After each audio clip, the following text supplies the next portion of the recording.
The regime in Iran will fall. Those are the words of the son of the former Shah of Iran speaking in Washington today. Reza Pahlavi was laying out his plans for an Iran without the Islamic regime, which is currently in power in Tehran. Iran has seen weeks of anti-government protests that are undermining the regime. Pahlavi has spent decades living in exile in the U.S., and he's been putting himself forward as a uniting figure for Iran's opposition. Ali Khamenei and his thugs have committed mass crimes against the Iranian people and against all of humanity. And just like those other tyrannies, the Islamic Republic will fall, not if, but when. And despite the lies you're hearing from the regime, its bloodlust has not diminished. The slaughter has not stopped. My brave compatriots, still holding the line with their broken bodies but unbreakable will, need your urgent help right now. Make no mistake, however, the Islamic Republic is close to collapse. There was huge interest in this press conference held by Reza Pahlavi. Our Washington bureau chief, Ines Pohl, was there, and I asked her what stood out to her. Yeah, it's true. There were like really literally colleagues from all over the world attending this press conference. What stood out for me is, Nicole, that, you know, we saw kind of the protest movement to slow down during the last days or so, but this didn't reflect on the statements Pahlavi made there. He is a very self-confident leader, and he doesn't seem to have the feeling, you know, that he kind of lost the momentum. He thinks this is now the moment he has the right actually to get support from all over the world. He presents himself as a leader who is wanted by the Iranian people, which is of course something debatable here, but he was very, very confident. What I found interesting, and we just heard that in the soundbite here as well, Nicole, is that he said, you know, even if we don't get the support from you, now we will keep fighting and this regime will collapse sooner or later. You also asked him a question. Let's listen in. I'm with Deutsche Welle, Germany's international broadcaster. Thank you so much. I have two questions. We saw a slide there saying Donald Trump help. What exactly does this mean? What do you hope Donald Trump to do? And my second question is regarding Europe and especially Germany. What do you hope for Europe does to support your cause? Thank you very much. Thank you for the question. Well, clearly, President Trump did say that if the regime was to hit the Iranian people hard, they would be faced with serious consequences. The Iranian people have taken his word as a man of his words, as I said. They know that, unlike his predecessors that threw us under the bus one time, this president is not about to do the same thing. And that's very encouraging and empowering. Number two, you asked me about European countries. Look, we already are past the point of whether you should subscribe the IRGC as a terrorist organization or not. And frankly, I'm flabbergasted that there are still some countries that are not willing to take the next step, as if they are supposed to worry about how the regime would retaliate. This regime is on its last leg. It's about to collapse. And I think the world, especially the democratic free world, that champions freedom and human rights and equality of citizens, at the face of this regime brutal repression, should act now. I called for them to start acting as opposed to talking. We need your help. We need your action. We need to take all the steps that I've indicated in my opening remarks, all those 6 elements. Anything that can be done in that direction is a moral boost, and beyond moral boost, an actual act of support for a defenseless society and civilians that, as you can see, have been treated in the worst possible way. And the only hope they have is that their fight for freedom, their sacrifices, will be less loss of life based on your action to expedite this regime's collapse. That's what the Iranian people are expecting from you. And let me reiterate, as I said again, we're not waiting for you to act to continue our fight. We are. But imagine how much more we can protect more innocent lives from dying by acting and helping us today. These are critical moments that are game changers, not just for us Iranians, but for the whole world. This is what we need from you, so help us. It is a powerful plea there by the man who wants to rule Iran. We do have to bear in mind that Reza Pahlavi is a quite controversial figure. How does the Trump administration feel about him? He is indeed, and it's interesting, Donald Trump was asked repeatedly, of course, if he already had met with him, like, for example, the White House envoy Steve Witkoff, who has met with him.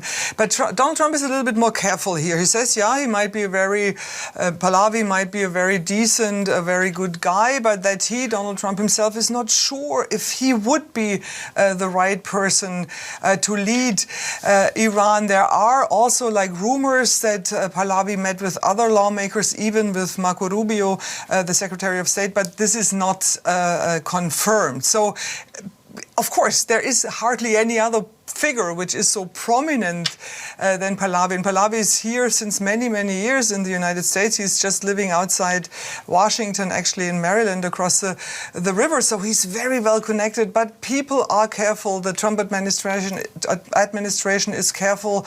And that's also one reason why we don't see any immediate action here. They are just not sure if he would be the right person to unite Iran in case the current kind of regime is extinct or diminished or even killed. DW's Washington Bureau Chief Ines Pohl, thanks so much. Media reports say the United States is increasing its military presence in the Middle East by sending an aircraft carrier. The Pentagon has not confirmed the deployment. The USS Abraham Lincoln and accompanying ships are said to be en route from Southeast Asia. The aircraft carrier was reported to be in the South China Sea previously. Likely destinations are thought to include the Mediterranean Sea and the Persian Gulf. The Trump administration has threatened to strike the Iranian regime amid Tehran's brutal crackdown on anti-government protests. Farzan Sabet is an Iran expert at the Global Governance Center in Geneva. Welcome to DW. Let's talk about these unconfirmed reports that the U.S. is sending an aircraft carrier to the Middle East. Scare tactics or a plan being set in motion? Well, first of all, thank you very much for having me on. I think it's a little bit of both. My understanding is that this aircraft carrier group could be moving towards the Mediterranean, in part to pre-position there in support of Israel in case an operation does take place and the Islamic Republic decides to retaliate against Israel. At the same time, if President Trump intends, for example, to undertake a negotiation with the Islamic Republic, this also helps buffer and reinforce his position. Mm-hmm. Iran's former Crown Prince Reza Pahlavi held a press conference in Washington today. He called for targeted strikes on the command structure of the Revolutionary Guard. What would that achieve? It's quite possible that it would first slow down the apparatus of repression, which at this moment is, carrying out arrests, potentially carrying out killings, and, as we've seen from the judiciary chief, intending to carry out mass executions. Another important factor is that it could help intensify the process of defections.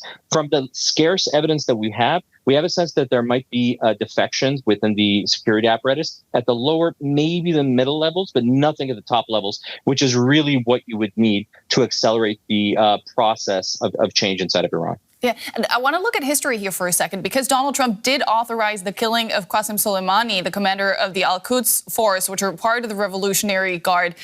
Did that do much to debilitate them? Well, listen, when we look at President Trump's approach to the Islamic Republic and the kinds of actions he's taken before, whether it's withdrawing from the JCPOA, whether it's the killing of Qasem Soleimani, or whether it's the strikes on the nuclear program, I think there tends to be three characteristics that kind of defines what he does. First, it's usually one-off, not necessarily a protracted campaign. Second, it's symbolically significant. And third, it's materially meaningful. So if we take those criteria and consider whether it's repeated in any such action, I think there would be, besides the symbolic significance, which could boost protesters, as well as those considering defection, it could also have a material effect from what we see. And in the case of Qasem Soleimani in particular, we saw the acts of resistance had much more difficult time coordinating and conducting operations and having a broad strategic approach to a region that moved forward successfully after Qasem Soleimani's assassination, despite it being such a limited act. Do you have any insights into how much support, if any, exists within Iran for a military intervention by the U.S.? It's really hard to say. We've seen some very limited things come out of the country. For example, people putting up posters, somebody kind of going and changing a street sign and kind of renaming a street after Trump, kind of as a goof during the protest, but to kind of say intervene. But it's really hard to say how much of the broader population's thinking that reflects. What we can say is that many leading members of Iranian civil society in the diaspora, including Nobel Prize winner Shirin Ebadi, the film director Mohsen Makhmalbaf, who was previously a revolutionary, have kind of gone over this hurdle, previously military intervention being quite controversial, and openly called for it. And as the killings have gone on, we've seen this process intensify. Iran has, of course, warned of retaliation if the U.S. strikes. What could that look like? So if we look at it historically, the Islamic Republic has been quite cautious. It's been quite boastful in its rhetoric. But for example, after the assassination of Qasem Soleimani, it struck in a U.S. A base with U.S. troops in Iraq, which, as far as we know, resulted in no deaths. Similarly, after the U.S. strike on Iran's nuclear program, specifically the three key facilities that we saw in the June war, it again struck El Udeid base, a Qatari base with U.S. presence on it. Again, it destroyed a piece of infrastructure there, but no major damage. So if we look at the historical track record of Iranian responses to the U.S., it's usually been quite constrained and low because they understand any meaningful large-scale attack could mobilize greater retaliation against it. That being said, a past may not be prologue. And if they truly do fear a collapse of the system, they may undertake a bigger, more dangerous action. And I think that's been reflected in the responses of some of the regional states toward the possibility of military action against Iran. Very much so. Farzan Sabet, Iran expert at the Global Governance Center in Geneva. Thanks so much for those insights. Thank you very much for having me on.